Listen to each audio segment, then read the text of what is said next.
de vous voir pour ces vœux, aussi nombreux, et ça nous fait toujours chaud au cœur. Il y en a qui se sont excusés, en particulier la sénatrice et le sénateur, qui s'est excusé qu'ils ne pouvaient pas venir. Je comprends qu'avec 502 communes sur la Dordogne, c'est pas facile d'aller à toutes les cérémonies. D'autant que ce soir, il y en a 3 ou 4, je crois. Donc, j'excuse le président du conseil départemental qui n'a pu se déplacer également. Nos conseillers départementaux vont arriver, puisque je vous disais qu'il y en avait 3 ou 4 cérémonies ce soir, au moins 3. Il y a 4, je crois, c'est même 4 avec cette Lali. Il y a Coffre-de-Fort, à laquelle vous participez et je vous en remercie. Il y a Saint-Orse, il y a Libéra, et donc cette Lali, je pense, en suivant, je crois que je vous dis que c'est ça. Donc, c'est avec beaucoup de plaisir que nous vous recevons dans notre salle des fêtes en ce samedi 6 janvier 2024. Je vous remercie à tous de votre présence, qui montre tout l'intérêt que vous portez à notre vie municipale. C'est encourageant et encore merci de vous être déplacés. Comme à chaque fois, je vais beaucoup remercier, mais c'est l'occasion ou jamais de le faire. Les vœux servent à cela, mais aussi pour parler de l'avenir. Donc, remercier les présents, donc Madame Bourrin et Monsieur Bousquet vont arriver, les présidents des différents syndicats, les présidents d'associations, les élus, les administratifs des différentes instances qui travaillent avec eux et pour nous, et vous tous, citoyens de votre force intérieure. Alors évidemment, je vais commencer par remercier les agents communaux, qui sont les chevilles ouvrières de notre action.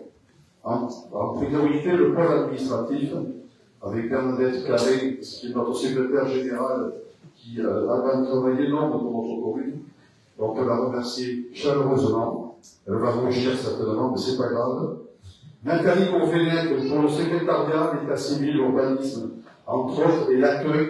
Alors, je crois que j'ai du bon retour par rapport à ça. Philippine Martin pour le musée, le patrimoine et l'activité touristique. Caroline Copil-Géraud pour la bibliothèque, on va en parler après. Et Caroline Lecamus pour l'entretien des bâtiments communaux, que je remercie toutes, elles sont toutes présentes et je les remercie très chaleureusement pour cette présence. Et c'est le preuve de leur engagement et de leur professionnalisme aussi, qui est à un niveau très élevé. Ensuite, le service technique, avec 5 personnes actuellement, Jean-Marc Chapon, Jean-Luc Auvergne, André Ponnet et André Bazenko, mais aussi Thomas Lassor, qui est un projet parental et qui revient vers nous au mois de février. Depuis le 1er novembre, nous avons accueilli dans le service Aldo Ramos, qui est paysagiste de formation et qui a travaillé dans différents endroits, en particulier au Jardin de l'Imaginaire à Terrasson. Nous comptons beaucoup sur lui pour les aménagements extérieurs et l'embellissement de nos bourgs et nos villages. Vous avez remarqué la taille de la haie devant notre salle des fêtes. Alors vous ne l'avez peut-être pas vu parce qu'il fait noir, mais passez-y voir à l'occasion, effectivement, ça fait un effet tout à fait magnifique. Alors je veux en profiter pour remercier le travail réalisé en général par le service technique, mais en particulier celui de cet été, qui a été fait par seulement 3 personnes en raison d'absence ou de départ non prévu. Vous avez certainement remarqué aussi le nettoyage des trottoirs de Saint-Amiens, qui ont mis propre tout le monde, un travail dur, long, mais fait avec beaucoup d'énergie, indispensable eu égard à l'état dans lequel il était, il faut bien le dire. Donc merci à Jean-Luc en particulier pour son engagement. Je voudrais remercier aussi les adjoints qui m'entourent, Élodie Reguérol, qui est ma première adjointe, que je remercie, qui fait tout son possible pour être le plus présent possible. Et c'est, parce qu'elle a un travail aussi, donc voilà, donc elle est un peu occupée, donc je la remercie très très sincèrement pour sa disponibilité et son engagement. Philippe Mousseau, alors Philippe Mousseau, c'est la cheville ouvrière un petit peu de toutes les manifestations, c'est la cheville ouvrière du groupe scolaire, c'est la cheville ouvrière pour les associations, dès qu'il y a quelque chose, on appelle Philippe Mousseau, et pour les bâtiments communaux aussi, on appelle Philippe Mousseau, et il répond souvent, le plus souvent, avec beaucoup d'engagement. Sylvette Lefort, qui est la 3e adjointe, à qui on doit ça en particulier, et d'autres choses, mais je vous le dirai après, Et enfin, Albert Poumon, qui s'occupe de tous les réseaux, qui soient liquides, qui soient électriques et qui soient bétonnés, voire goudronnés. Voilà, donc c'est lui qui gère tout ça. Et ensuite, le conseil municipal, toujours dévoué.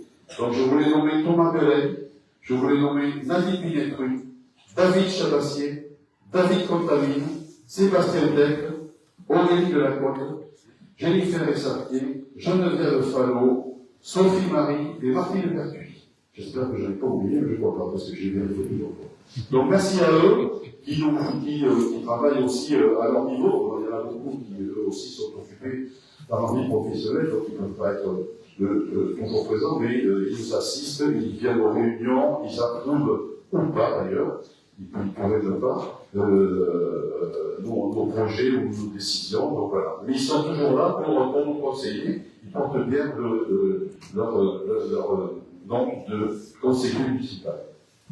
Je voulais aussi remercier toutes les associations qui animent notre commune. Ça va créer un lien social entre les habitants, les visiteurs et les autres communes. Les animations sportives, culturelles, intellectuelles, festives, mémorielles sont nombreuses et elles sont appréciées. Nous essaierons de maintenir le niveau de nos aides en fonction de nos capacités, bien sûr. Alors, les aides, vous avez compris que ce sont des subventions, mais voilà. Et le travail des bénévoles il est toujours très important et essentiel dans une commune. Et nous pouvons nous féliciter de les avoir et les féliciter pour leur activité, totalement désintéressés. Merci à eux, c'est très important. Je voudrais remercier aussi le personnel soignant qui œuvre sur notre territoire, pour commencer le SIAS, dont le personnel sillonne tout au long et qui sont un réconfort certain auprès des personnes âgées en difficulté. La maison de santé, devenue un lieu incontournable de notre commune, qui rassemble 2 médecins depuis 2020, des infirmières, un cabinet d'infirmières, ils sont 6, je crois, un cabinet de kinés qui sont, ils sont, puisqu'il y a des garçons aussi qui sont 6 ou 7, donc merci à eux, un sophrologue, un ostéopathe et des psychologues. La présence rassure la population et leur dénonce au service, bien évidemment. Enfin, la maison de retraite, Jacques-François Gautefort, EHPAD qui accueille avec beaucoup d'empathie et de sens du service une 50aine de résidents. Merci au personnel toujours engagé et à sa directrice que je remercie pour sa présence. Je ne sais pas où elle est, mais elle est où? Ah oui, voilà. Merci Honoré d'être présente, ça nous fait très plaisir que vous soyez déplacés pour venir assister à cette cérémonie de vœux. Je voulais remercier aussi les différents syndicats qui gèrent certaines compétences pour notre population. Alors je voulais parler en premier, pas en priorité, pas de priorité, le syndicat mixte d'adduction en eau potable du Périgord-Est. Alors c'est un nom très, très compliqué, mais c'est un syndicat qui gère l'eau potable sur un grand territoire, qui va de Salignac, vous voyez où c'est, qui va à Saint-Raphaël, c'est pas loin d'ici, on passe par Saint-Orse, par Terrasson, par Condat et Hautefort, bien sûr. Sa présidence est assurée par M. Jean Desmaisons, qui est parmi nous, et auquel je vais donner la parole. L'eau est un domaine important dont on ne parle pas assez. Des travaux importants se font tous les ans, il faut le souligner. Donc Jean, si tu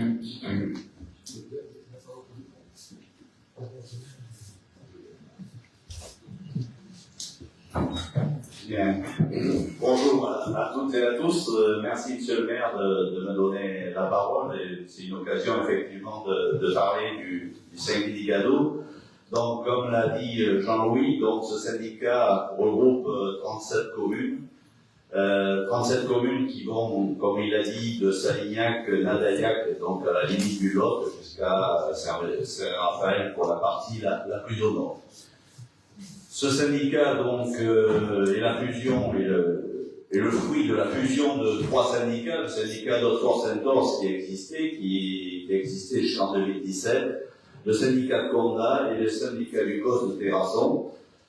Et donc, je préside cette structure depuis le 1er janvier 2017, puisque Jean-Louis présidait Hautefort-Saint-Orse et Serge Aymar, qui présidait le syndicat du COS de Terrasson, m'ont fait confiance et m'ont demandé de prendre la présidence de ce syndicat, ce que j'ai fait avec plaisir, puisque c'est un sujet qui me tenait à cœur. Voilà. Donc, ce syndicat, c'est quelques chiffres, et je serai quand même rapide, c'est 1000 km de réseau, 1000 km de réseau, 13 500 abonnés. 13 500 abonnés depuis le 1er janvier 2023, puisque Terrasson, on alimentait une partie de Terrasson, mais le cœur de la ville de Terrasson était en régie indépendante, et donc cette partie de la ville de Terrasson a intégré le syndicat au 1er janvier 2023. Voilà, pour quelques chiffres. Cette structure gère l'eau en délégation de service public, c'est-à-dire que nous confions à une société, entre autres Veolia, par un contrat qu'on a renouvelé au 1er janvier 2023. Et donc la particularité de ce contrat, c'est qu'on a réalisé, donc après une réflexion avec les vice-présidents, notamment Jean-Louis qui est le premier vice-président de cette structure, nous avons demandé à la société Veolia et aux autres concurrents qui sont présentés de créer une société dédiée, ce qu'on appelle une société dédiée, qui est une filiale de Veolia, puisque c'est eux qui ont été retenus au final, et qui s'appelle la CEP. C'est pas original, c'est la compagnie des eaux du Périgord-Est. Voilà, que vous voyez en tête d'ailleurs maintenant sur vos factures. Alors pourquoi créer cette société dédiée? Tout simplement pour clarifier les relations entre la collectivité, qui est la nôtre, et justement ces sociétés qui gèrent la distribution et la production de l'eau. Le but, il était que nous avons, grâce à cette société, un personnel qui est entièrement dédié, qui appartient à Veolia, mais qui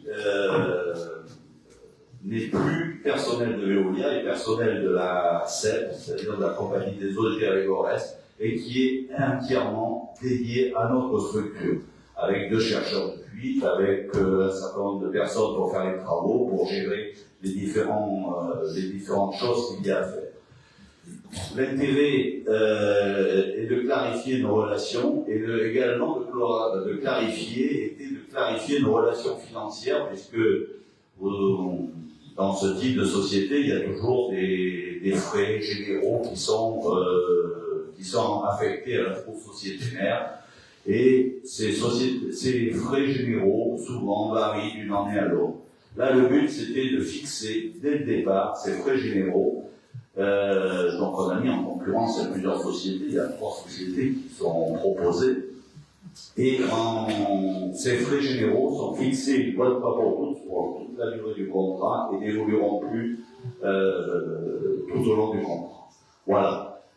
L'autre, on a demandé donc au cours de ce contrat beaucoup de choses. Bon, je ne vais pas rentrer dans tous les détails, mais une chose importante qui va vous intéresser très prochainement, c'est la mise en place de la télérelève des compteurs d'eau. Actuellement, nous sommes, comme la majorité des services d'eau du département, nous sommes en relève manuelle. C'est-à-dire que chaque année, on ne pas un agent qui passe et qui relève votre compteur d'eau et pour établir la facture.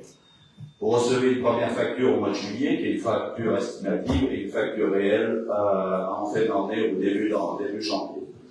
Là, avec la télérelève, on aura la connaissance de la consommation d'eau chaque jour.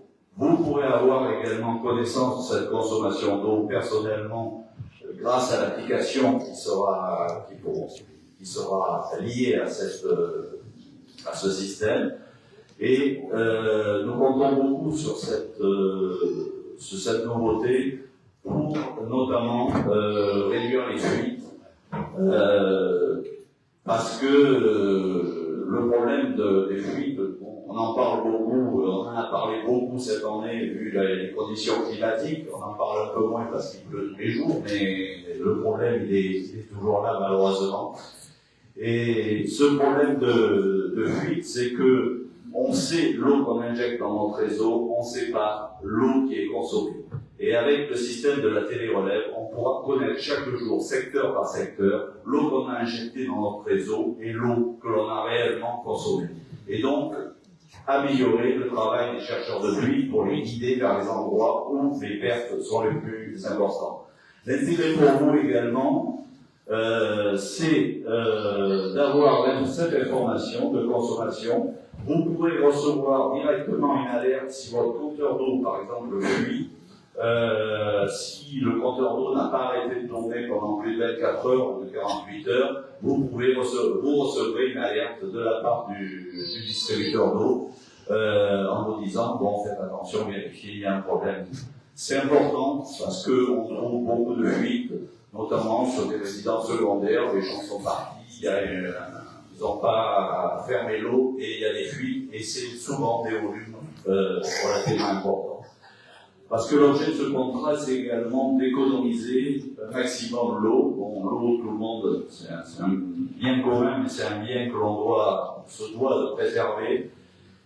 Et donc, l'objectif quand même qu'on a fixé donc au distributeur, c'est d'économiser sur la durée du contrat 2 millions de mètres cubes d'eau. 2 millions de mètres cubes d'eau, sachant que ça représentera 10 à 15% de ce que l'on consomme actuellement. Voilà. Donc, le syndicat en lui-même est propriétaire de toutes ces installations. Donc, je le disais, 1000 km de réseau, 55 ouvrages, qui sont soit des ouvrages de production, soit des ouvrages de stockage, de relais, de surpresseurs. Donc, tout ça est propriété du syndicat, et c'est le syndicat qui a la charge de ce renouvellement, du renouvellement du réseau et de maintien en état de ces réseaux. Nous réalisons chaque année à peu près un peu plus d'1 million de travaux. Cette année, on prévoit de budgéter 1,3 million de travaux de renouvellement, essentiellement de renouvellement de réseau. La somme vous paraît peut-être importante, mais c'est pas si important que ça, vu l'étendue de notre réseau, puisqu'il faudrait qu'on puisse renouveler encore davantage de réseaux pour toujours dans le but d'améliorer les rendements de nos réseaux. Voilà, donc on travaille sur Hautefort, évidemment. On travaille sur Hautefort. En 2022, on a fait la rue du Pavé et du Calvaire. Hein, c'est de mémoire, c'était à peu près 135 000 euros de travaux hors taxes. Cette année, on va faire 160 000 euros de travaux en tout, puisqu'on a fait 2 opérations. On a fait le réservoir de la Genève, qui présentait une légère fuite sur sa structure, donc on a été obligé de faire une rénovation complète à l'intérieur de ce réservoir. Et en même temps, on a fait la rue de la Genève, la route de la Genève, voilà. Où on avait de nombreuses casses et qu'il fallait donc intervenir pour résoudre ce problème. Donc ça, c'est à peu près 160 000 euros qui ont été mis sur ces 2 opérations. Et je crois que dans le programme 2004, bon, je crois pas, j'en suis sûr, on est en train de programmer, on n'a pas le montant exact, mais on va programmer rue du Périgord et avenue de l'Europe. C'est un endroit où on a des soucis, également de rupture de tuyauterie. En plus, on a un problème de qualité d'eau, vu l'état dans lequel se trouvent les tuyauteries en fonte, qui, chaque fois qu'on a une casse, on remet de l'eau rouge dans le réseau. Voilà. Ça va être un gros chantier de plus de 200 000 euros qui va être réalisé courant 2004. Je pense en fin d'année 2004. Voilà, donc sur les 3 dernières années, on aura quand même mis 500 000 euros sur la commune de Hautefort, et on en fait des travaux ailleurs, bien évidemment. Je rappelle que ces 500 000 euros, c'est entièrement l'argent du syndicat et qu'il n'y a aucune participation des communes à ces travaux. Voilà, je ne vais pas être plus long, mais on essaye de travailler au mieux. C'est une structure qui fonctionne, on essaye de faire un maximum de travaux en autofinancement. On a des gros travaux aussi en prévision, mais où là on fera appel à l'emprunt. Il faudra construire de nouveaux réservoirs, rechercher peut-être de l'eau sur le sud de notre secteur, puisque on a des ressources de surface. Sur le nord, on n'a pas trop de soucis, on a des quantités d'eau de qualité et en quantité, mais sur le sud, c'est un peu plus délicat, où on a des ressources de surface qui, elles, malheureusement, vu les années que l'on connaît, les effets que l'on connaît, avec des consommations sur ces secteurs-là très importantes en période estivale liées à la présence de camping ou des choses comme ça, qui font qu'on a des consommations très fortes et qu'il faudra sûrement trouver des ressources complémentaires de ce secteur. Voilà, j'espère que je n'ai pas été trop long. Merci encore de m'avoir donné la parole. Et je vous souhaite évidemment, bien évidemment, une bonne année, faite de bonheur, de santé, de réussite pour vous et pour tous ceux qui vous sont chers. Merci. Merci, Jean. Et surtout, plutôt de l'eau du robinet. Consommer. Donc, voilà. Nous, la consommation, merci, c'était très facile. Et je tenais à ça parce qu'on n'entend pas suffisamment de l'eau. Alors, nous, le robinet tout fonctionne, sauf qu'il y a des endroits où quelquefois ça fonctionne moins bien, mais on répare assez vite. Je remercie d'ailleurs la société Veolia qui est représentée ce soir par Jean Croissant, qui est notre interlocuteur privilégié et qui gère rapidement nos soucis, et je la remercie.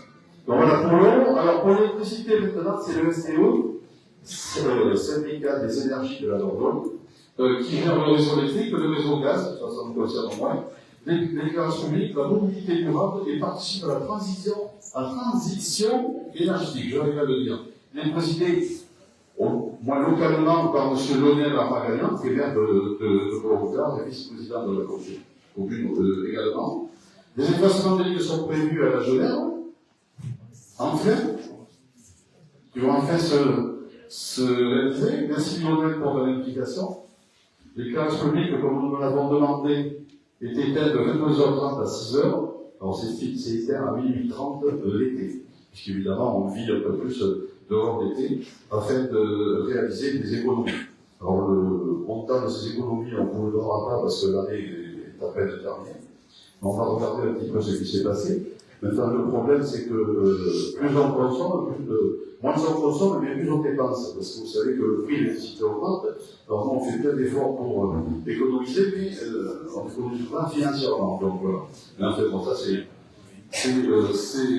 comme ça. Alors, si Lionel, tu veux intervenir, dire deux mots un petit peu des projets sur le secteur, en particulier. Ah, t'as préparé un petit mot, d'accord. Voilà. Ah, en plus, d'accord. Oui. Ah, tu vois, Jean, il a fait ça.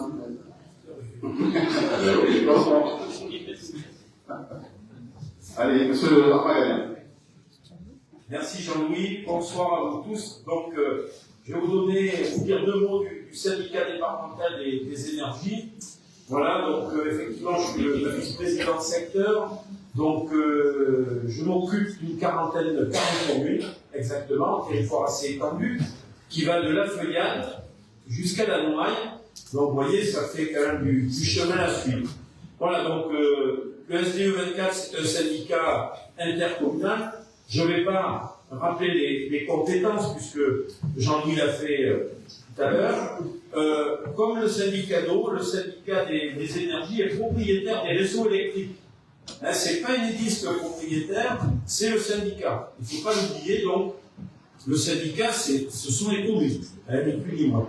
Voilà, donc le réseau est concédé à Enedis, c'est-à-dire que Enedis n'est que l'exploitant des réseaux. Hein, voilà, et il y a un contrat de concession, hein, comme pour l'eau, là il y a un contrat de concession entre le SDE 24 et Enedis.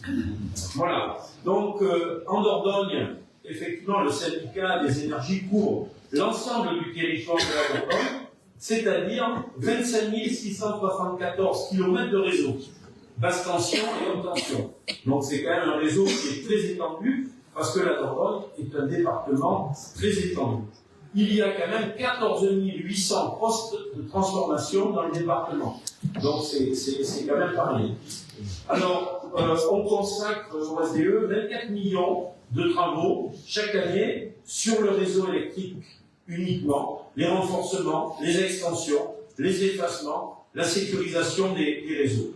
Et puis les renforcements, c'est quelque chose qui nous occupe beaucoup plus qu'avant même, parce qu'aujourd'hui, beaucoup de personnes incitées par le gouvernement mettent en place des pompes à chaleur, et on se rend compte que souvent, les réseaux ont du mal à suivre, et donc on est obligé de faire des renforcements. Donc on est aussi propriétaire du réseau gaz, Jean-Louis l'a dit, donc c'est un peu plus limité évidemment, puisqu'il y a plus 48 communes en Dordogne qui ont un réseau de gaz de ville, c'est-à-dire 1540 km de réseau. Donc c'est beaucoup. Hein. Alors le SDE, c'est avant tout une compétence qui est très importante dans le domaine de l'éclairage public, hein, puisque en Dordogne, on a 81 500 points lumineux. D'accord? Et qui sont répartis sur 498 communes, hors Périgueux, qui gère son parc elle-même, la ville gère son parc elle-même, et puis en 4 communes qui n'ont pas d'éclairage public. Donc le réseau d'éclairage public est géré en régie, hein, puisqu'on a une régie autonome. Hein, donc on fait à peu près 3000 interventions par an de dépannage sur le département, hein, pour des réparations, et 8 millions d'euros de travaux programmés chaque année en éclairage public pour la modernisation, des extensions et puis aussi quelques sinistres. Voilà. Il faut dire qu'on a 27% quand même de vétusté au niveau du parc, hein, c'est-à-dire à peu près, je pense, 25 000 maintenant à peu près foyers qui ont plus de 35 ans. Et là aussi, on a engagé sur 10 ans un programme important avec les communes pour moderniser le parc. Voilà. Les recharges électriques pour les véhicules électriques, donc 290 points de charge dans le département, hein, donc c'est pas mal, on est pas mal couvert. Les sessions, c'est-à-dire les transactions qu'il y a avec les personnes qui se raccordent, sont en très forte progression, hein, puisque ça suit effectivement l'augmentation du parc de véhicules électriques. Voilà, donc ça c'est quelque chose qui va monter certainement en puissance. Voilà. Le SDE, c'est une petite structure, hein, c'est 62 agents, hein, c'est pas énorme, hein, voilà, donc qui sont répartis entre techniciens et administratifs. On est organisé en 15 secteurs énergétiques, où on représente un secteur énergétique, hein, au Vézère, la Bachellerie, hein, c'est comme ça qu'il s'appelle. Voilà, donc chaque secteur a son vice-président, et chaque commune a 2 délégués, quelle que soit la taille de la commune. Donc ça, c'est quelque chose qui est important, parce que souvent la représentativité est proportionnelle à la taille des communes, et au SDE, non, c'est 2 délégués par commune, quelle que soit la taille de la commune. Alors, si tu me le permets, pendant le secteur, au Vézère, la Bachellerie, 40 communes, 770 km de moyenne tension, 900 km de basse tension, 944 postes de transformation sur le territoire. Donc ça fait un réseau qui est quand même pas mal étendu. On consacre sur notre secteur environ 2 millions de travaux par an, hein, pour tout programme confondu. Hein, voilà. Alors, venons-en fort. Alors, en 2023, qu'est-ce qu'on a fait? On a renforcé le secteur des Brugeaux, voilà, hein, pour un montant de 155 000 euros. Voilà. La commune enfouit la ligne de téléphone, voilà, pour 40 000 euros environ. Moi, j'ai des chiffres estimatifs, j'ai pas les comptes définitifs. Qu'est-ce qu'on va faire en 2024? Donc, 2 chantiers sont prévus à Fort. Tout d'abord, une sécurisation des fils nus au lieu-dit la boîte. Voilà, donc c'est une ferme, je pense, il y a par là. Voilà, donc c'est les derniers, hein, les fils nus, il n'y en a plus. Hein, là aussi, ça a été un énorme chantier qui nous a occupé pendant 10 ans pour résorber la totalité des fils nus du département. Hein, parce que ces fils nus, c'était des lignes historiques qui dataient d'après-guerre et qui étaient souvent sujets à panne et qui étaient aussi quelquefois dangereuses, notamment avec les arbres. Donc là, aujourd'hui, on est au dernier kilomètre de fils nus. On en trouve quelquefois au fin fond des campagnes. Et donc, à Hautefort, il y en a encore un peu. Donc, l'estimatif, 20 000 euros. Voilà. Et enfin, le village de la Genève. Alors, une première tranche avait déjà été réalisée parce que ce programme avait été initié par Yves Moreau, hein, qui est là. Et il devait faire 2 tranches. Une première tranche avait donc été réalisée. Il restait la tranche 2. Et là, effectivement, elle a été repoussée pour des raisons effectivement financière, mais là maintenant, elle est programmée en 2024 et il y en a pour un montant de 80 000 €. Voilà. Donc c'est un programme uniquement esthétique, hein, puisque effectivement le réseau est parfaitement fonctionnel aujourd'hui, mais c'est vrai que ça terminera bien la première tranche.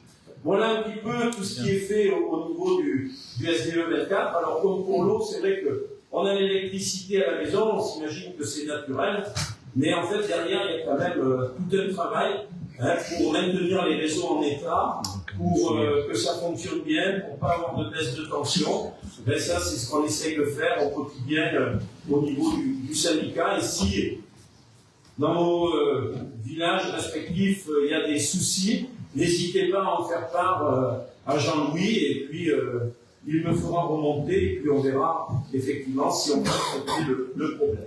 Voilà, je ne suis pas plus long, je vous souhaite une bonne et heureuse année, beaucoup de satisfaction et de bonheur, et puis voilà, et puis une bonne soirée.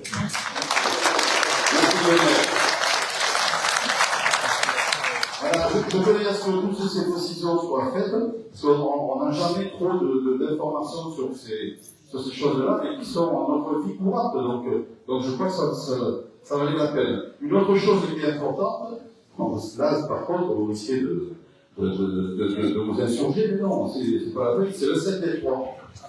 Il s'est substitué, voyez, je vais vous couper. C'est le 7D3 qui s'est substitué au Spectrum, qui gère la collecte et le traitement des ordures ménagères.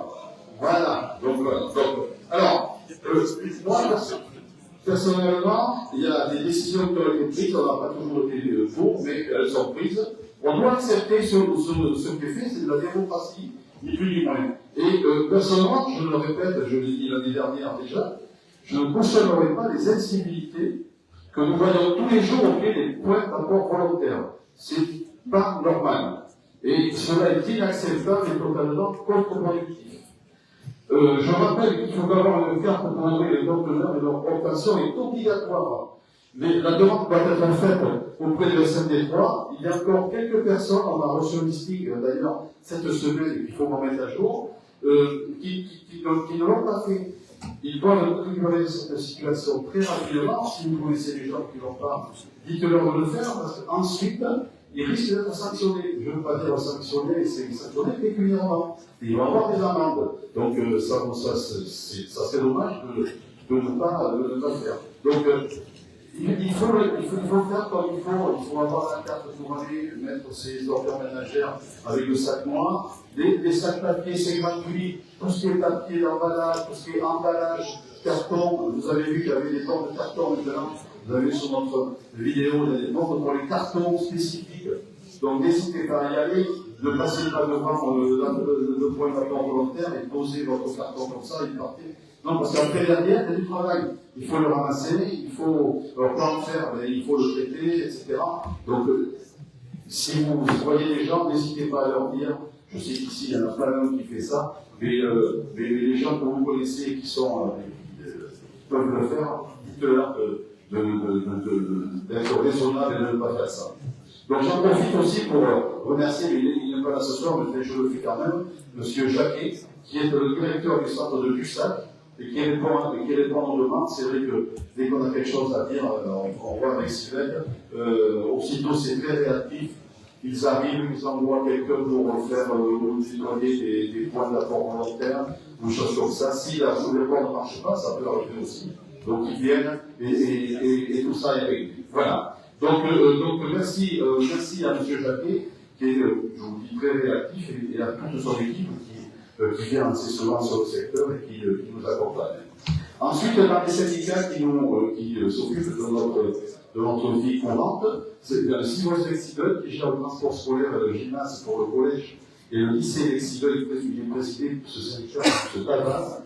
Ensuite, il y a le syndicat intercommunal de la vocation scolaire du pays de Haute-Fort, qui est constitué de 12 communes, dont les 9 originelles qui sont Haute-Fort, Patron-Dance, Boisson-les-Toujours, Grange-Dance, La Chapelle-Saint-Jean, Nagac, Télo, Parc-de-la-Fillon, auxquelles se sont jointes en 2021 Chervé-Cuva, Amiens et Sainte-Prix. Ainsi, pour créer le RPI du pays de Haute-Fort. Alors, RPI, ça veut dire Regroupement Pédagogique Intercommunal. Ensuite, ce RPI est géré par le syndicat, donc, du pays d'Haute-de-France, qui est en charge du fonctionnement global du groupe scolaire, c'est-à-dire le périscolaire, la cantine, la garderie, etc. Il est présidé par votre serviteur. Je suis entouré de 4 vice-présidents qui sont Sylvain Danchamp, maire de Val-Fulgence, Antonio Rodriguez, qui est le premier adjoint à Charles-Cuba, Florent Tonnerre, que je salue, qui est présent ici, qui est élu à Nayac, et Philippe Mousseau, que vous connaissez, et qui œuvre beaucoup pour le bon fonctionnement de ce groupe scolaire. Donc je remercie tout le monde pour leur engagement et pour le travail réalisé au quotidien. Il y a environ, nous recevons les enfants sur 2 sites. Il y a Haute-de-Fort, bien sûr, et Charles-Cuba, qui reçoit la classe de Charles-Cuba, qui reçoit les CM2. Donc, en tout, il n'y a pas tout à fait 120 élèves, mais c'est une bonne réalisation. Ils sont encadrés tous ces élèves par 6 institutrices. Il y en a une à Charles-Cuba et 5 à Haute-de-Fort. Et le personnel du syndicat qui compte, alors j'ai compté 8 personnes, j'espère que je ne me suis pas trompé, parce qu'un dernier, il y en avait 11. Il y en a une à Charles-Cuba, Gilles, qui s'est excusée de ne pas pouvoir être là ce soir. Il y en a 5 à Haute-de-Fort. Il y a Mélanie, que je remercie d'être présente et de nous rendre visite ce soir. Il y a Vanessa, que je remercie aussi pour sa présence. Il y a Béatrice et Jean-Pierre. Je crois que j'ai oublié personne. Et une jeune fille en contrat qui va débuter en début de cette année, c'est Camille, qui va nous rejoindre. Et enfin, nous avons la chance d'avoir une secrétaire qui, à temps partiel, Mathilde, qui était ici aussi présente et que je remercie. Et une nouvelle venue dans l'équipe, elle a branché au mois de novembre, je crois. Et donc, qui s'occupe de toute la gestion administrative et comptable. Et c'est pas une mince affaire, je peux vous le dire. Même que ce soit de petites structures, c'est très important, il y a le personnel à gérer, et après, toute la cantine, etc. Donc, elle œuvre parfaitement dans cette fonction. Donc, je veux les féliciter aussi pour le travail accompli, qui n'est pas simple, comme j'ai déjà dit, donc voilà. Donc, je tiens à remercier toutes les communes adhérentes qui font confiance à ce SQS pour un projet qui met en avant le confort et le meilleur accueil possible pour les enfants en relation avec les enseignantes, que nous remercions pour leur professionnalisme. Je voudrais remercier aussi la communauté de communes, présidée par Dominique Mousquet, qui va être là tout à l'heure, pour l'action menée au quotidien pour et sur notre territoire, tant au niveau économique qu'au niveau des services en particulier, les compétences, le CIAS, l'assainissement, l'urbanisme, le tourisme, le social, etc.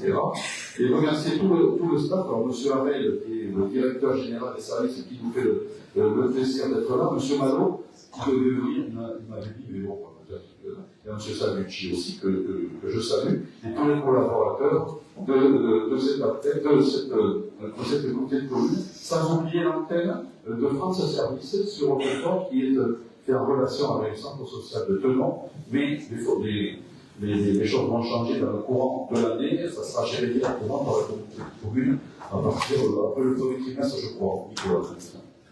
Je voudrais remercier le château avec qui nous entretenons les meilleures relations. Pardon, excusez-moi, le président. Je sortais un paragraphe et je m'en excuse. Je voulais remercier l'Office de tourisme, qui est aussi l'émanation de la communauté de communes, qui gère l'activité touristique pour la communauté de communes, l'accueil des visiteurs, la promotion du territoire, les entrées de notre musée, de l'histoire de la médecine et de l'ancienne convention. Un nouveau statut juridique l'a transformé en EPIC. Alors c'est un nom barbare ou un acronyme un peu compliqué, c'est l'établissement public, industriel et commercial. Celui-ci est présidé par le vice-président de la communauté de communes, M. Dominique Durand, qui est maire de Topoa, que je remercie de sa présence ce soir, et dirigé par Brunès Soucy. Merci donc Dominique de ta présence. Je voudrais aussi remercier le château avec qui nous entretenons les meilleures relations possibles avec Thomas McDonald, qui est le secrétaire général de la Fondation, qui est toujours à notre écoute, et réciproquement. Sans oublier M. Pierre Portal, le président, qui, lorsqu'il vient de Haute-de-Fort, ne manque pas de nous rencontrer. Je voudrais remercier les conseillers départementaux, donc par avance, ils sont pas là, j'espère qu'ils vont arriver avant qu'on ait fini, parce que autrement, je ne pourrais pas les remercier, mais après, bon, on se débrouillera. Donc, Francis Bourra et Dominique Mousquet, pour leur soutien permanent. Je voulais remercier les services, La gendarmerie, le lieutenant Stradier Cyrillon, et le chef de brigade de Montefort, monsieur le chef Romain Delatte, est présent. Il est parti peut-être. Il a été appelé, j'ai vu, c'est ça. Bon, je le salue tout à l'heure, mais voilà. Donc je voulais, il a été nouvellement mis en place, je crois que c'est cet été qu'il est arrivé. Donc merci au travail qu'ils font, parce qu'il de rien, on a besoin aussi de leur service. Je voulais remercier les pompiers d'Excideux, je voulais demander à Bacchioni pour leur présence, leur disponibilité et les services importants rendus à notre population. C'est que les pompiers sont passés il y a 20 ans nous vendre les calendriers, mais ils font un travail vraiment tout à fait remarquable, ils sont très très présents, bravo à eux. Alors concernant les pompiers, je voulais rendre hommage à Marc Leroux, disparu cette année, qui était un ami de notre commune, en participant au jury du concours des Maisons Fleuries de Haute-Saint-Adrien, mais aussi un ami pour son engagement réalisé, il est à la retraite maintenant, mais avec les pompiers, puis avec la protection civile. Un ami par sa sympathie, sa bonne humeur et son savoir-vivre. C'était vraiment un compagnon tout à fait charmant. Enfin, remercier toutes les personnes qui, de près ou de loin, sont parties prenantes dans notre vie locale, économique, associative, sportive, culturelle, mémorielle, commerciale, artisanale, industrielle, sociale, médicale, et la population de Haute-France-Saint-Adrien qui nous fait confiance pour gérer les intérêts de notre si belle commune.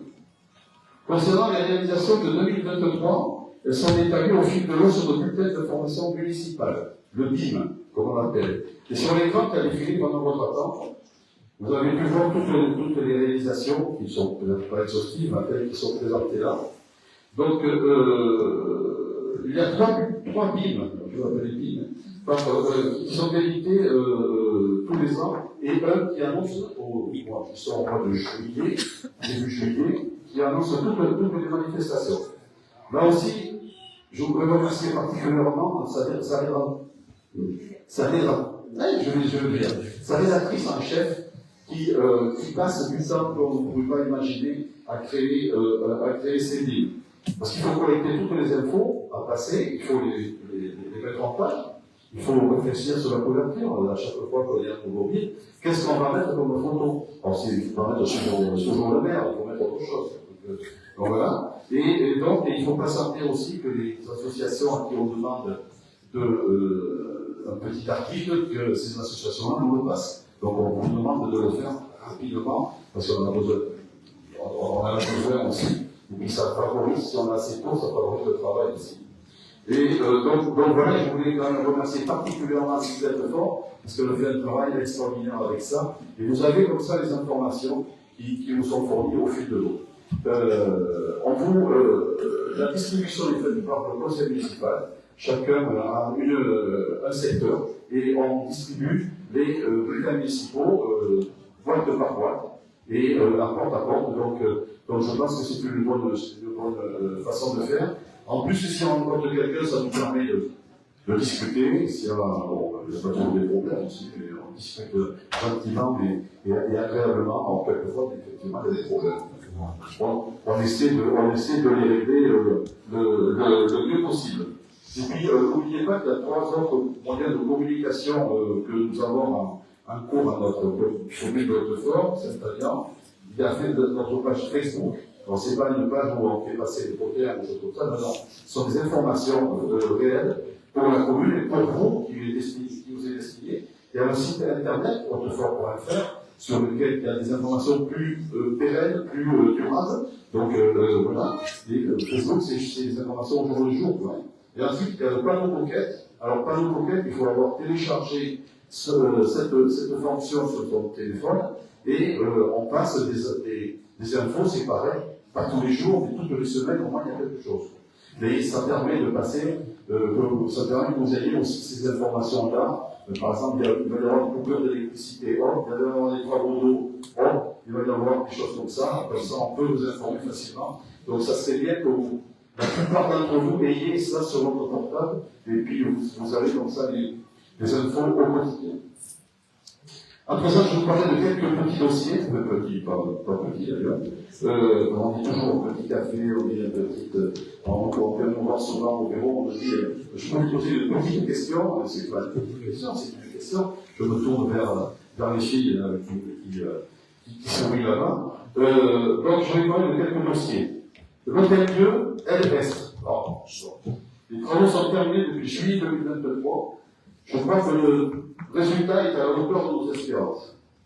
Les 3 entreprises qui ont travaillé sur ce bâtiment, à savoir les compagnons réunis qui sont de la machinerie pour la maçonnerie et les façades, bon, c'est ce qu'on voit le plus, les façades, je ne sais pas ce que vous en pensez, mais bon, c'est quand même assez remarquable, quoi. Les ateliers féminins pour la menuiserie et la charpente. Alors la menuiserie, c'est toutes les fenêtres qui ont été changées, et la charpente, il y a eu des consolidations, le plancher qui a été refait, etc. Et enfin, Stéphane Valessène, pour l'électricité et la mise en lumière. Si vous visitez ce bâtiment, et vous pouvez, si donc, si vous voulez, Stéphane Valessène a fait un travail assez intéressant à l'intérieur, et bon, il a fait la mise en lumière, et pour superbement éclairer le bâtiment et tout ça, c'est vraiment formidable.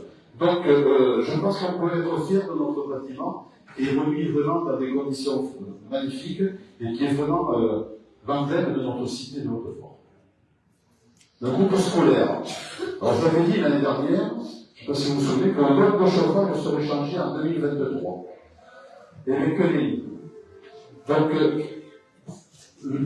sans musique, enfin, je ne sais pas chanter, donc voilà. Donc, j'espère que ça va se faire en 2024. Les appels d'offres sont déposés. Bon, ces dossiers sont d'une grande complexité, effectivement. Mais nous avons nous avons lancé les appels d'offres, donc on attend des résultats avec des entreprises pour que ces travaux puissent se faire cet été. C'est important, on a des chaudières, on a 3 chaudières à changer, et 3 chaudières à fioul à changer. Il y en a une en particulier pour vous ça dure, pour vous ça attend, parce que tous les jours, souvent on se dit, si jamais il y a des dégâts, je sais pas ce qu'on va faire. Et c'est inutile de le faire. Donc ce projet, je vous l'avais expliqué, ça serait une chaudière appelée à la granulée et qui chauffera l'ensemble des 3 bâtiments que nous avons, avec le groupe scolaire du bas, la maternelle, avec le bâtiment du vétérinaire, le bâtiment qui s'appelle le bâtiment 4 ans de bord, et ensuite l'ancienne perception, où est l'Institut de montée et l'appartement où je suis. Donc tout ça, ça va être un réseau de chaleur qui va faire, j'espère, c'est ce qui a été prévu, promis, écrit, etc., comment faire des économies. Voilà. Mais tout ça aussi, ça n'a pas l'air, mais ça augmente aussi, donc les conditions seront moins bonnes, mais c'est comme ça. Nous avons quand même, dans le groupe scolaire, réalisé une salle de motricité qui pourra être utilisée par les institutrices pour les enfants, évidemment. La bibliothèque, alors je salue Caroline, là-bas, qui est au fond et qui va écouter attentivement, mais bon, je ne vais pas dire tout le détail, parce que ça sera mieux fait ensuite. Nous avons intégré la salle de réunion dans la bibliothèque, où tout au moins nous avons agrandi la salle de bibliothèque avec la salle de réunion qu'il y avait avant. Donc cette salle de réunion, c'est partie intégrante de la bibliothèque. Comme ça, on crée un espace culturel beaucoup plus important et capable de recevoir beaucoup plus de public. Je vous invite à venir visiter cette nouvelle bibliothèque. Le mobilier est mis, l'installation est faite, etc. Et je vous invite à vous inscrire dans la bibliothèque, comme ça vous recevrez des informations, tout ça. Donc, cette inscription est gratuite. Donc n'hésitez pas, profitez de ces services et venez voir, venez voir parmi, et surtout venez voir le nouveau cadre dans lequel elle travaille. La culture à la campagne doit être dynamique, doit être disponible et accessible à tous. C'est important. Nous faisons le possible, tout le possible pour qu'il en soit ainsi. C'est un de nos objectifs. Venez la visiter et vous renseigner sur les animations pour les petits et les grands aussi, évidemment. Vous l'avez compris, tout ceci est fait dans le même objectif que nous sommes fixés, que notre population soit encore plus heureuse de vivre au sort Saint-Aignan. Que des nouveaux habitants aient envie de s'installer dans notre belle commune et que nos visiteurs aient envie de venir et de revenir. Notre population INSEE au 1er janvier 2024, alors c'est pas une bonne nouvelle, est de 838 habitants. Ce qui n'est pas satisfaisant, je vous l'ai dit l'année dernière, on était à peu près dans le chiffre. De travailler lourd pour retrouver nos 1000 habitants que nous avions il n'y a pas si longtemps que ça. Les maisons se sont réouvertes, nous avons invité à rencontrer donc une section nouveaux arrivants, 39 familles en 2022 et 22 en 2023. Ce qui est un signe quand même encourageant. Mais des demandes incessantes de logement nous sont faites, nous arrivent sans pouvoir les satisfaire. Dommage. Je veux remercier malgré tout Périgord Habitat d'avoir rénové le lotissement du pont des Épènes. Bon, ça c'est le nouveau nom des HLM des RANISA. C'est vrai que le lotissement du pont des Épènes, ça quand même un peu plus parlant. Et c'est un budget de Périgord Habitat qui ont mis 1 million d'euros quand même sur la rénovation. Tout le chauffage, l'isolation thermique, etc. L'Assemblée de logement a été attribuée aussitôt et nous continuons à chercher d'autres solutions pour essayer de faire venir le plus de monde possible dans notre fort. L'année 2023 a été très animée en France cette année. J'espère que vous en êtes rendu compte. Le village Terre de Jeu, le village olympique, le samedi 13 mai avec le SH, le club de foot sur le stade d'Astar, qui a eu un grand succès. C'est vrai que tout un tas de sports sont venus exposer leur savoir, leur stands et ont pu ainsi montrer aux gens ce que l'on pouvait faire avec tout ça. Et c'est vrai qu'il y a eu beaucoup de monde, surtout les jeunes, mais aussi les familles, etc. C'était une très belle journée. Je crois qu'on a bien réussi notre réception. Et merci à l'USH pour l'organisation qu'ils ont faite, puisque c'était eux qui étaient chargés de faire les ravitaillements. La fête de la musique, le 23 juin, organisée par Bouche Tambour. Le premier festival de contes, organisé par Pierre Courtevoix le 10 juin, c'était une première. M. Chavaroche, je crois, qui était là, si c'est bien son nom. Et je remercie cette association. Comme les festivals de contes, il y a eu un public, et il y a un public pour ce genre de choses-là, mais je vous invite à y participer, parce que c'est quelque chose d'intéressant, et on découvre aussi des gens qui font des contes qu'on n'imaginerait pas faire ça. Donc bravo, et c'est un festival qui est important, j'espère qu'il va être renouvelé cette année, on vous dit oui, donc tant mieux. Les différentes courses cyclistes nationales, alors je ne sais pas pourquoi, cette année, tout le monde voulait passer en Haute-de-France à vélo. Donc, je ne sais pas, on a accepté, parce qu'on ne peut pas faire autrement, de toute façon. Mais le plus important, le Tour de France femmes, le 27 juillet, alors, je ne sais pas si vous étiez au bord des routes, mais en fait, il y avait un monde pas possible, la montée, alors, on dit la montée de Joisse, en fait, c'est l'avenue du Périgord et l'avenue Sylvestre. C'était long de monde. C'était vraiment intéressant, c'était très coloré. Comme on voit à la télévision, lorsqu'il y a des étapes, c'était vraiment formidable. Donc il y a eu beaucoup de monde, et c'était quelque chose de très intéressant. Ensuite, il y a eu la Périgord d'église, excusez-moi pour la prononciation, le 12 août, c'était une course départementale, mais il y a eu quand même un petit peu de spectateurs. Il y a eu aussi la Périgordine, je crois, qui est passée, mais là, c'était un peu plus transparent, mais voilà. Donc le vélo, oui, pourquoi pas, d'autant qu'il y a un projet de flow vélo qui se dessine, donc pourquoi pas, là, mais il va falloir trouver la place pour faire la piste à vélo, ce qui n'est pas simple, là, mais bon, on verra ça. Ensuite, il y a le marché du vendredi à Saint-Pavillon, qui était organisé par le comité des fêtes, qui sont des habituelles animations estivales, et qui marchent toujours pas si mal que ça. Les différentes représentations musicales qui sont organisées par Pacte Tortora, qui fait des concerts dans la chapelle de l'Hôtel Dieu, qui sont toujours de très grande qualité. La nuit des lumières à l'Hôtel Dieu qui a été organisée par Jacaba, alors ça c'est un moment que je trouve toujours assez émouvant. C'est dans notre fort, quand on voit 1000 personnes assister au spectacle qu'on est là et que tout le monde applaudit à la fin et tout ça, on a rarement vu ça au fort et vraiment, moi, sincèrement, je trouve que c'est quelque chose qui je me répète, émouvant et rare aussi. Donc merci à Nakaba d'organiser ça. Et c'est un moment, je crois, important pour la vie de notre fort, et même si c'est en fin du mois d'août, ça ne prouve rien, ça fait venir beaucoup de monde, donc bravo.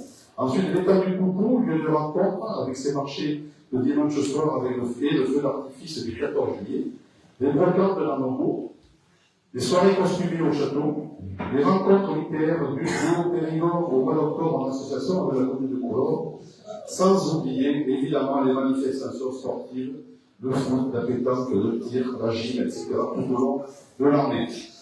Et en plus, je ne dois oublier, je m'en excuse, tellement donné a été riche, et tant mieux. Parce que l'on dit qu'il n'y a rien sur Hautefort, je ne vous fais pas la liste, mais voilà. Là, et l'attractivité de notre commune. Alors, le tissu économique de notre commune est très important. Un réseau artisanal existe, reconnu pour son savoir-faire et son professionnalisme. Les artisans du bâtiment ont muté de bouche. Aux différents commerces, ils peuvent être félicités et encouragés. C'est aussi pour renforcer vraiment une belle image de nous. 2023 a eu plusieurs installations d'entreprise et nous les remercions de leur implantation. Mais avant de vous les présenter, je voulais saluer Mme Verdi, qui a réouvert son tabac-presse dans la rue Bertrand de Bon avec beaucoup de courage. Elle nous avait tellement manqué et toute notre sympathie envers elle. Alors, dans ces implantations nouvelles, je vais commander. Alors, il n'y a pas d'ordre, c'est un ordre comme ça, il n'y a pas d'ordre préférentiel. Donc, je vais parler de la maintenance francilienne. C'est une société, par exemple, de plomberie, chauffage, recherche de fuite tenue par une famille locale, la famille Chinaillot, que je remercie d'avoir créé une agence à Saint-Agnan. Bleu des Anges, créé par Anaïs Alus, qui est l'ami de Thomas Belley, qui n'est pas venu ce soir, il a dû avoir un empêchement, il devait être là. Et c'est une agence de communication spécialisée dans les sites web et autres vecteurs. Noéda, conçue par Chloé Sartier. Alors merci Chloé d'être présente. Elle est où, Chloé? Bonjour Chloé. Tu peux te lever si tu veux. Voilà, donc elle est bien connue de notre commune, c'est ce que j'avais écrit. Mais bon, tout le monde le sait, elle a créé une agence de community management. J'ai bien prononcé? Merci. Mes petits papiers de Lily, l'assistance administrative aux entreprises tenue par Aurélie Lacotte. Elle est où? Aurélie, merci, voilà. Donc ça, c'est de l'accompagnement administratif pour les entreprises. Hein. Voilà, si je ne me trompe pas. Mademoiselle Sylvie Lebrevelet, qui est diététicienne et nutritionniste et diplômée d'État, donc ici installée sur Hautefort. Il y a Diego de Choutette, je ne sais pas si c'est la bonne prononciation, qui est sophrologue à la maison de santé. Il y a, et je voulais aussi, en plus, signaler d'autres installations, telles que l'hôtel du Périgord, donc qui a ouvert ses portes grâce à un couple dynamique, et présent aussi ce soir, Claire et Laurent. Où est-ce qu'ils sont? Vous pouvez vous lever si vous voulez, pour qu'on voit ça va. Bon. Donc merci à vous de votre implication. Et alors, c'est pas que l'hôtel, ça fait aussi restaurant. Et je vous le conseille, parce que c'est bon. Voilà, donc merci de votre implication. Vous pouvez au mois de février. En février. Pour la Saint-Valentin. Les saveurs de l'océan, c'est une fourniture de poissons, une livraison à domicile de poissons frais. Les opticiens Lachal, je vais arriver à le dire, qui ont créé une succursale de l'Intermarché. Lachal, c'est des opticiens bien connus à Dordogne.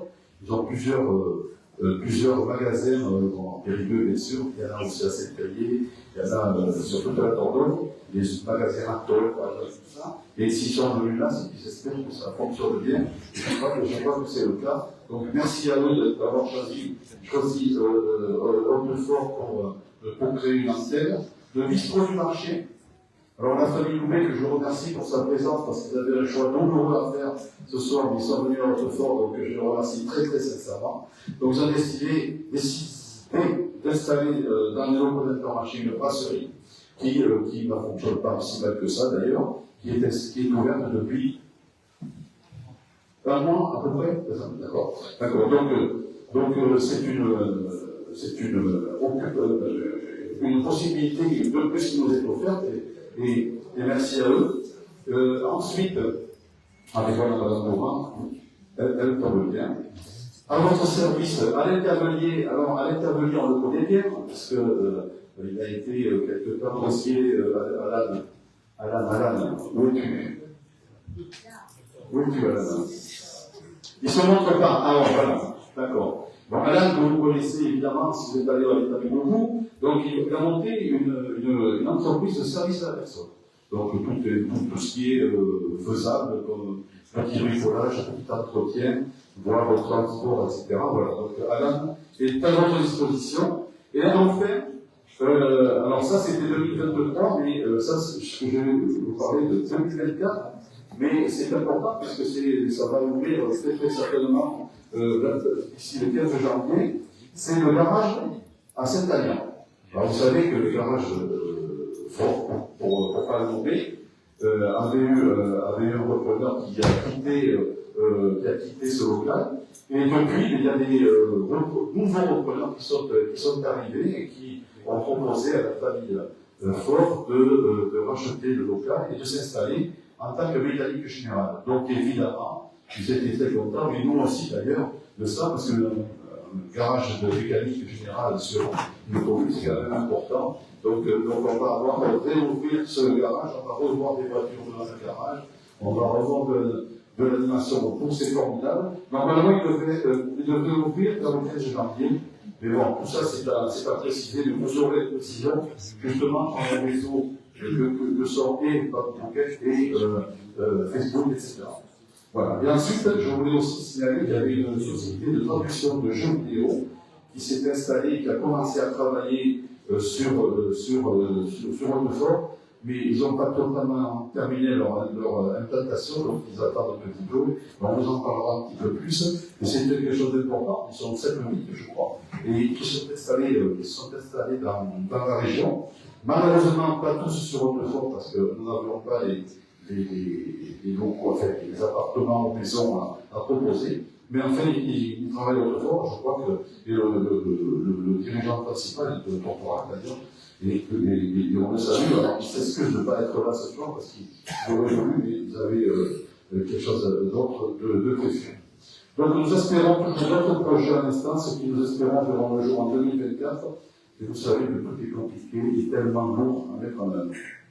Pour voir la dynamique de notre commune, sachez que 300 personnes travaillent sur notre territoire. C'est quand même énorme. Ils n'habitent pas tous sur la commune, malheureusement, mais ils travaillent sur notre territoire. Nous félicitons tous ces entrepreneurs qui ont choisi Hautefort pour s'installer et nous leur souhaitons pleine réussite dans leur projet, bien sûr. Maintenant, 2024 est là, donc quelle sera l'activité? Nous souhaitons que l'hôtel soit plus vivant et dynamique. Nous avons la chance d'avoir en son sein l'office de tourisme notre budget d'histoire de la médecine, qui doit drainer plus de visiteurs. Mais les bâtiments, qui étaient de dépendance, le logis de l'enclos ainsi baptisé, sont vides et inutilisés. Le projet de toilette publique est bien avancé et devrait se concrétiser enfin en 2024.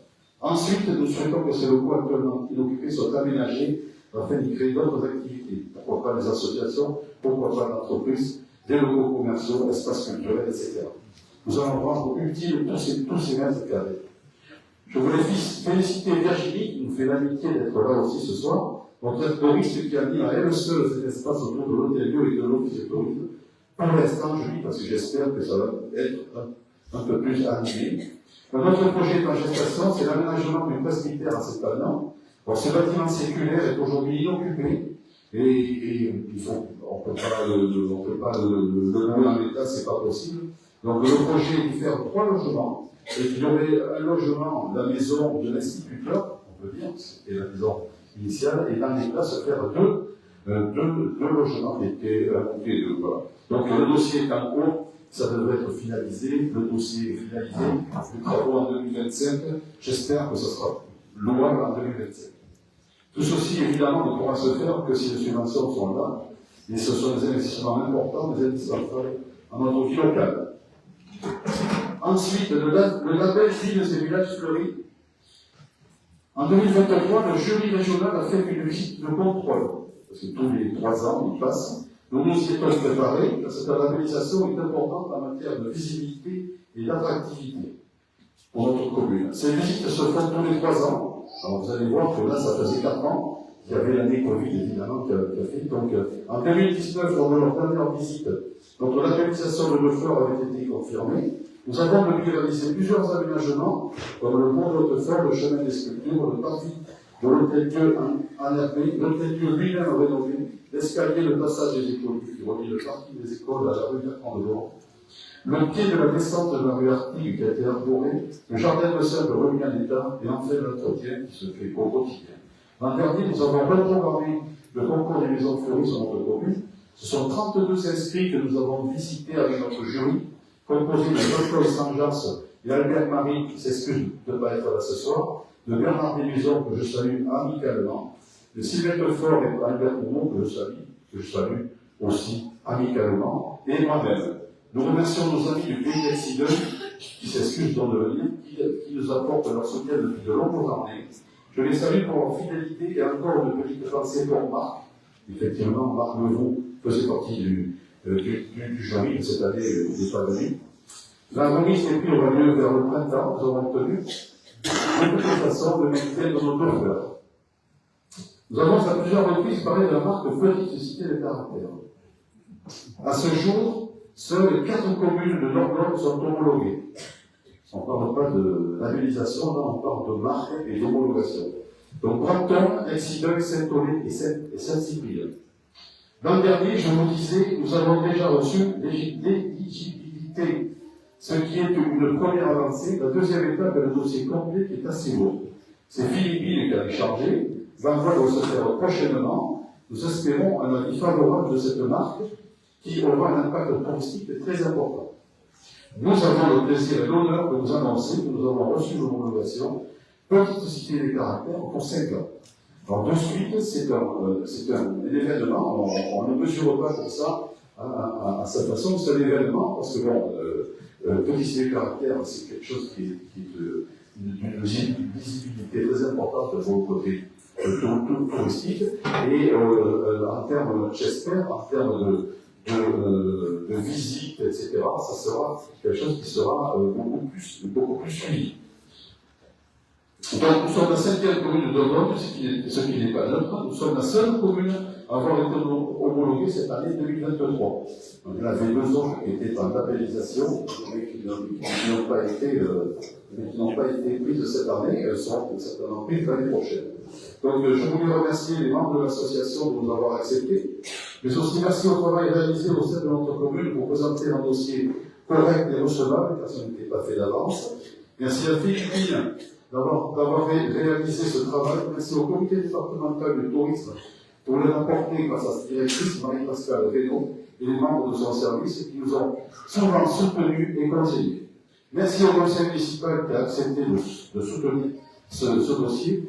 Merci aux villes voisines déjà homologuées telles qu'Excideux et Saint-Cyprien qui ont appuyé notre candidature. Des panneaux entrées de nouveau seront posés prochainement afin que ce nom prestigieux apparaisse et incite les touristes, les voyageurs et les promeneurs à venir visiter la cité de Hautefort. C'est comme ça qu'il va falloir que l'on dise maintenant. C'est un atout qui va permettre d'accroître la fréquentation touristique de nos sites et de nos bourgs. Bon, ça ne bénéficiera pas que Hautefort, mais en premier, j'espère, mais toutes les communes autour en bénéficieront, j'en suis sûr. C'est une bonne nouvelle pour nos commerces, nos restaurants, nos sites touristiques, pour notre attractivité. Je l'ai déjà dit, mais je crois que c'est important. On peut continuer en relatant la journée du 23 septembre, au cours de laquelle nous avons eu l'honneur d'accueillir monsieur le sous-préfet de Périgueux, madame la sénatrice et monsieur le sénateur, monsieur le président du conseil départemental et son premier vice-président, président des maires de Dordogne, les conseillers départementaux de Haut-Périgord, le président de la communauté des communes et les maires du canton. Les différentes inaugurations ont permis de montrer le patrimoine de Hautefort avec le chevet des sculptures, et je veux saluer madame Bergerie qui est parmi nous et qui est à l'origine de tout ça, vous l'avez bien compris, l'aménagement de notre bourg et les travaux sur l'hôtel-dieu. L'apéritif déjeunatoire repris dans l'espace Yvonne Bergerie et devant l'espace Yvonne Bergerie était un moment de convivialité très agréable. Et 2024 verra plusieurs autres événements importants. Les 30 ans du musée de l'histoire de la médecine avec 30 animations, 30, tout au long de l'année avec un programme de danse et concocté par Philippine avec l'aide de Caroline, mais aussi de Bernadette qui nous sera présentée sans tarder.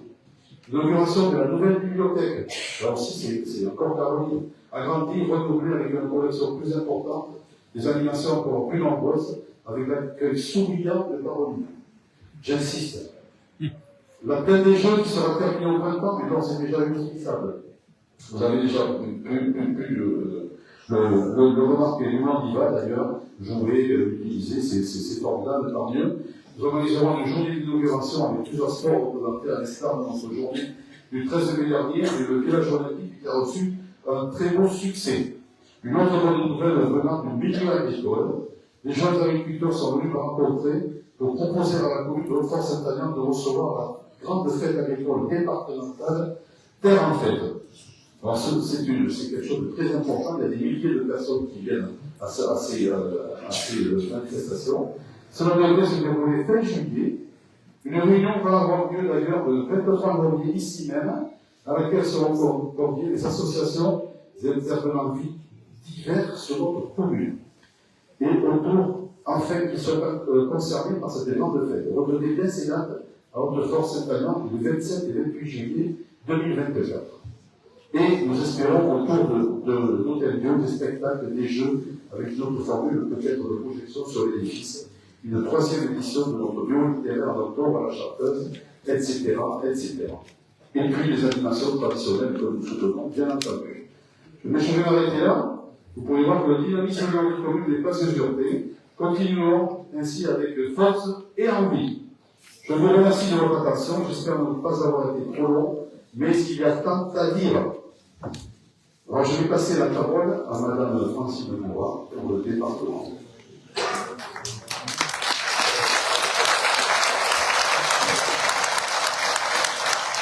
Bonsoir Francine. Nous étions heureux hier soir au Lanterne, et c'est vrai que la pauvre a souffert pas mal, parce qu'elle n'est pas grande forme, mais elle fait quand même l'amitié et l'honneur de nous rendre visite. Donc, malgré tout, dire quelques mots. Allez. Merci monsieur le maire, merci pour ton invitation. Moi, je vais essayer, ça va pas mieux. Voilà, mesdames et messieurs du conseil municipal, mesdames et messieurs les élus, mesdames et messieurs les représentants des associations, mesdames et messieurs. Donc je tiens à excuser tout d'abord Dominique Bousquet, qui est, vous savez, on a plusieurs voeux simultanés, c'est tout ce soir, voilà. Donc on fait mieux, on n'a pas encore d'hélicoptère, ça ira peut-être. Voilà, donc il va se joindre un peu après, mais voilà. Donc je dirais au nom de la communauté commune, puisqu'il m'a demandé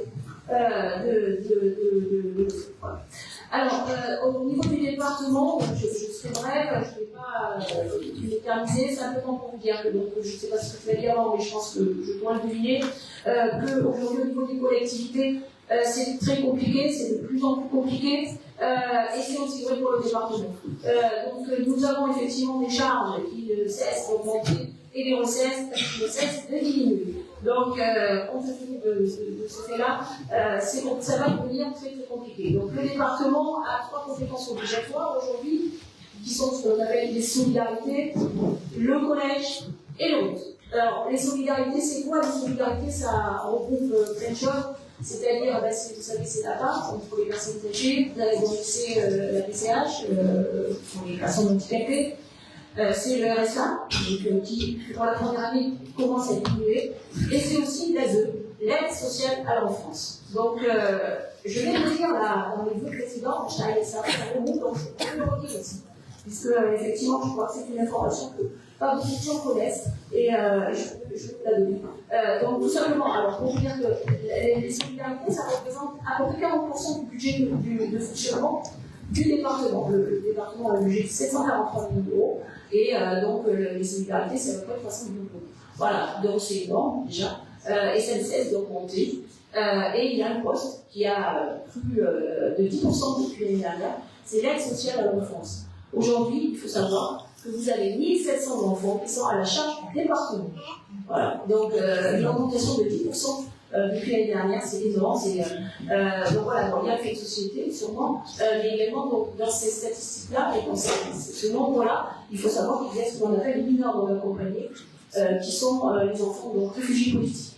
Donc, d'Europe, que les départements accueillent. Et c'est à la charge des départements. Alors, on est nombreux à se poser la question, est-ce que c'est vraiment de la compétence des départements, parce que c'est pas plutôt de la compétence de l'État, ça me semble aussi. Mais bon, voilà, en tout cas, aujourd'hui, ça se donne à 80 millions d'euros, et il faut les sortir, il faut les payer. Voilà, donc c'est compliqué à une période où, au niveau des recettes, le budget du département était essentiellement je veux dire, l'épargne qui nous permet ensuite d'investir était essentiellement basée jusqu'à l'année dernière sur ce qu'on appelle les DLT, ou les droits de dotation à titre onéreux. Les dotations onéreuses, c'est quand vous allez chez le notaire faire des transactions immobilières, et qu'on vous prélève un pourcentage qui va être reversé au département. C'est bien MTO suite à la Covid, tout le monde est venu habiter dans les lieux ruraux. Et donc ces DMTO ont explosé, tant mieux, ça nous a permis effectivement de sauver le budget l'année dernière. Et donc pour la première fois, on a eu 91 millions d'euros, alors qu'habituellement c'était aux alentours de 60. Et bien cette année, voilà, c'est retombé, on va retomber à 64 millions d'euros. Voilà, donc effectivement, les transactions immobilières, vous savez, les taux d'intérêt, l'inflation, etc., qui fait que ça va devenir compliqué, ça va être encore plus compliqué puisque le bâtiment va être très très impacté sur ce détail. Donc voilà, donc déjà au niveau du département, il va y avoir un problème là aussi. Donc ça veut dire qu'aujourd'hui, les moyens d'action du département sont limités dans la mesure où en plus, vous savez que le département ne prélève plus d'impôts, la taxe foncière, donc il a été redonné donc aux communes en compensation de la taxe d'habitation. Donc ce qui veut dire qu'on n'a pas de levier, si vous voulez, au niveau du département. On est à la merci, je dirais, donc des décisions étatiques qui sont prises, et ensuite, voilà, il faut les exécuter. Donc ça va devenir, c'était déjà pas simple, et je crois que ça va devenir encore plus compliqué. Voilà, je voulais vous dire 2 mots sur les lacs, parce que bon, on parle des lacs. Donc, les lacs, aujourd'hui, on en est où? Les lacs, c'était donc au mois de décembre 2019. Donc, la Cour d'appel de Bordeaux a ordonné au département la démolition des ouvrages qui ont été construits. Donc, alors les chiffres, je ne vais pas vous les donner parce qu'ils sont controversés et on a une session lundi, justement, sur ce sujet. Bon, à ce jour, à ce que je crois savoir, à ce qu'on nous a toujours dit, on a déconstruit pour à peu près 21 millions d'euros d'ouvrages construits. Voilà, donc ça veut dire qu'aujourd'hui, il faudrait démolir ces 21 millions d'euros. Voilà, bon, c'est une gagerie que personne ne peut supporter. Pour moi, c'est pas possible. Donc aujourd'hui, on est un petit peu dans une impasse.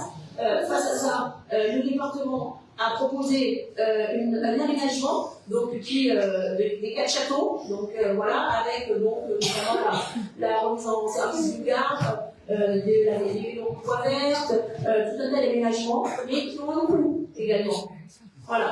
Alors, et le département souhaiterait que l'on, pour réaliser cette nouvelle version, qu'on réutilise les anciennes, ce qui avait déjà été fait. Mais pour l'instant, la justice n'est pas là.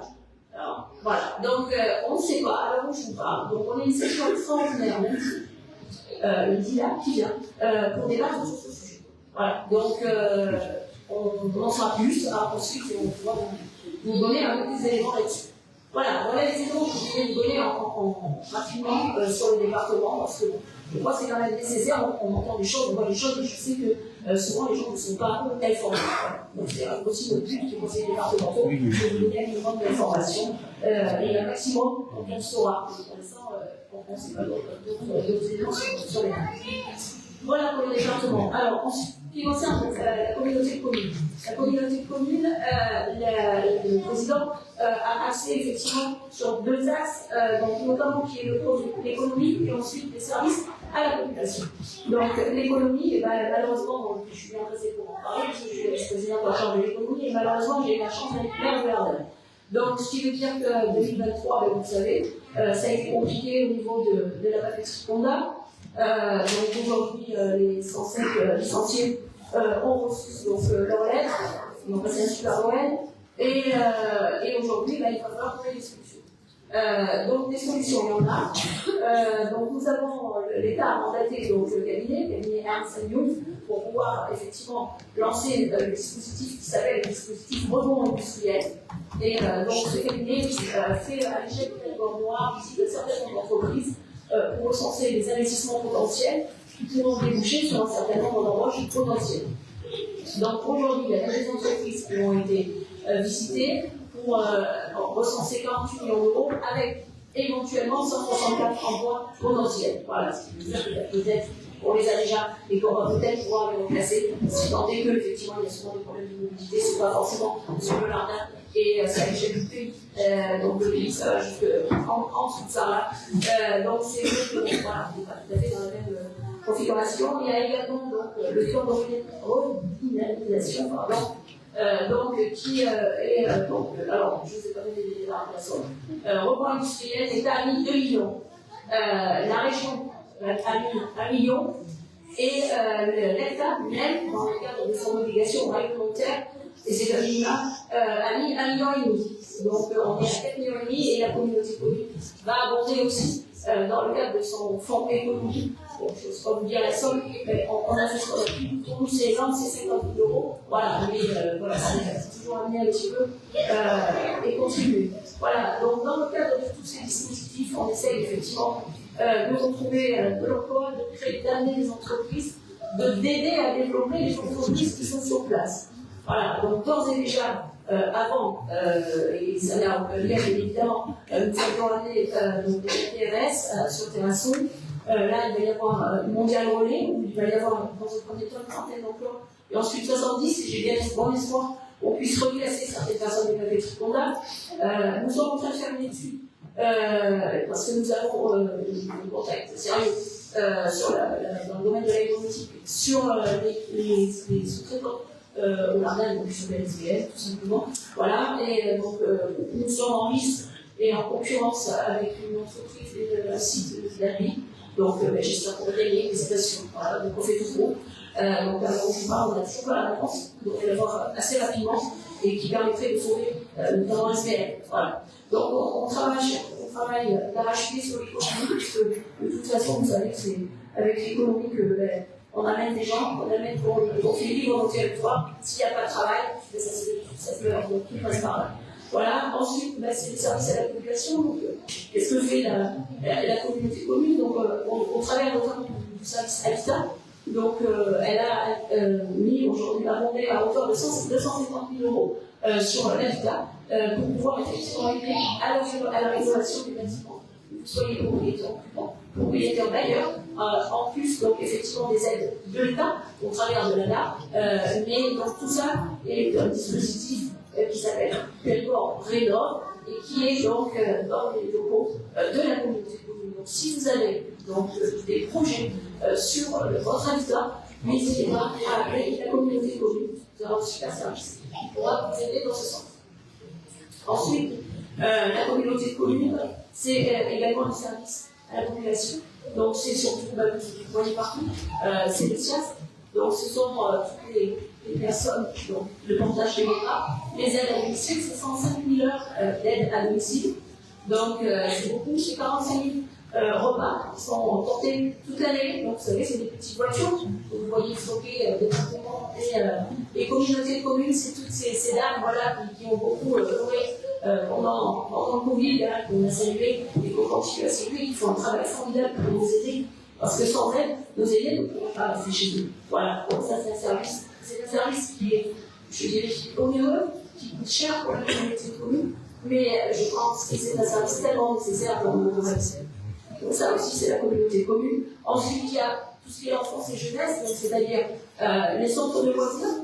Et alors ici, il y en a un qui est ouvert à la folle. Voilà, donc à la folle, donc il y en a à Toulon et il y en a aussi à Terrasson, centre de l'Espagne. Tous ces centres de loisirs sont à la disposition de la communauté commune. Voilà, donc souvent les gens ne savent pas trop si c'est la communauté commune.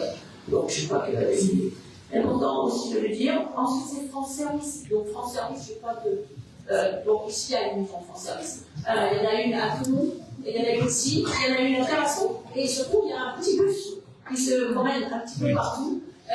Donc, on est en Dordogne à avoir vu ce bus itinérant France Service sur lequel vous pouvez aller et où les hôtesses sont charmantes et pourront effectivement vous dépatouiller sur des problèmes administratifs, que ce soit les impôts, l'URSSAF, il y en a 9, je crois, et donc ils pourront effectivement vous aider en termes de délai administratif, en tout cas, et c'est un service qui, je crois, aujourd'hui est très très apprécié et qui va l'être, je pense, de plus en plus. Voilà.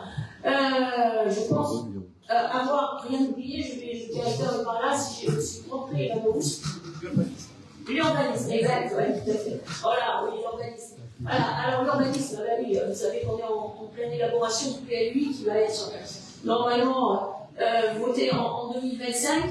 Vous avez tous entendu parler, malheureusement, de trucs barbares qui s'appelle ZAN. Vous connaissez celui-là? ZAN, zéro artificialisation nette. Donc ça, c'est quelque chose qui est mortel, mortifère pour nos petites ruralités, monsieur le maire, et tous les maires qui sont là le savent. Donc il va falloir réduire d'ici 2050 de 50% les surfaces construites sur la période 2011-2020. Autrement dit, aujourd'hui, vous pouvez très bien, monsieur dame, avoir des surfaces qui sont dites constructives et demain, ils ne le seront plus. Voilà. Donc, ça va être très très compliqué. C'est imposé par l'État. Est-ce que vous n'avez pas franchement c'est imposé par l'État. Il faut effectivement, vous savez bien, c'est dans le cadre des mesures environnementales. Il faut effectivement essayer de réduire au maximum l'utilisation des sols. Il faut essayer de réduire au maximum effectivement la surface constructive. Sauf que quand vous avez construit beaucoup et qu'on vous prend 50%, par exemple, dans les métropoles, si on prend 50% de 1000, c'est bon, on arrête un peu. Chez nous, on n'a déjà pas construit beaucoup sur la période 2011-2020, et si on nous prend 50% de pas beaucoup, eh bien, je vous garantis qu'il ne va pas nous rester grand-chose. Voilà, et là, les maires, on se bat, mais bon, voilà, c'est très très compliqué. Et ça va s'imposer à nous, effectivement, au travers du PLI, il y a un super service organisme à la communauté de communes. Alors, en dehors de ça, quand vous avez des problèmes, effectivement, de permis de construire, d'aménagement, etc., c'est la communauté de communes aujourd'hui qui instruit, sauf pour faire il y a son propre service instructeur, mais sinon, en dehors, c'est toutes les autres communes, c'est la communauté de communes qui fait le job. Voilà, je ne sais pas, je pense que j'ai un peu tout dit. Voilà, ça donnait au moins un aperçu de ce que nous faisons, de ce que la communauté de communes fait et de ce que notre département pourra faire. Alors, il nous reste à vous donner deux indications.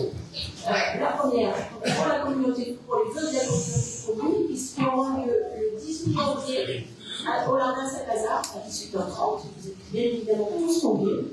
Et la deuxième, en nom personnel et en nom personnel de Monique Bousquet, nous vous invitons le 31 janvier pour les vœux du canton du Haut-Périgord, des conseillers départementaux, comme nous faisons depuis maintenant 8 ans, souvent, chaque année. C'est un moment, c'est le dernier jour, c'est les derniers vœux, et c'est surtout un moment d'échange et de convivialité, et nous sommes ravis. Nous pouvons vous rencontrer et nous pourrons pour la dernière fois. Ça sera de bon. Merci. Monsieur le maire, vous allez lire avec plaisir. Merci de nous laisser.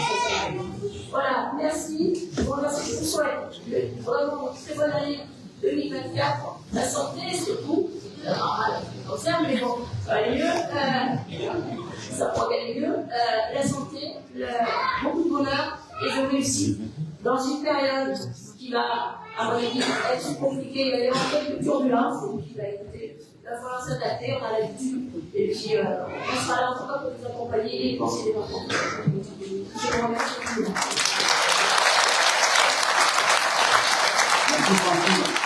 Merci Francine. Merci à elle de son indication. Donc, Monique Bousquet étant là, on va terminer. Merci pour ces interventions. Alors, si vous avez des questions à poser, on peut toujours faire le tour avec un micro s'il faut. Si vous avez des questions, vous levez la main. C'est la première qui est difficile. Donc, si vous n'en avez pas, c'est pas grave.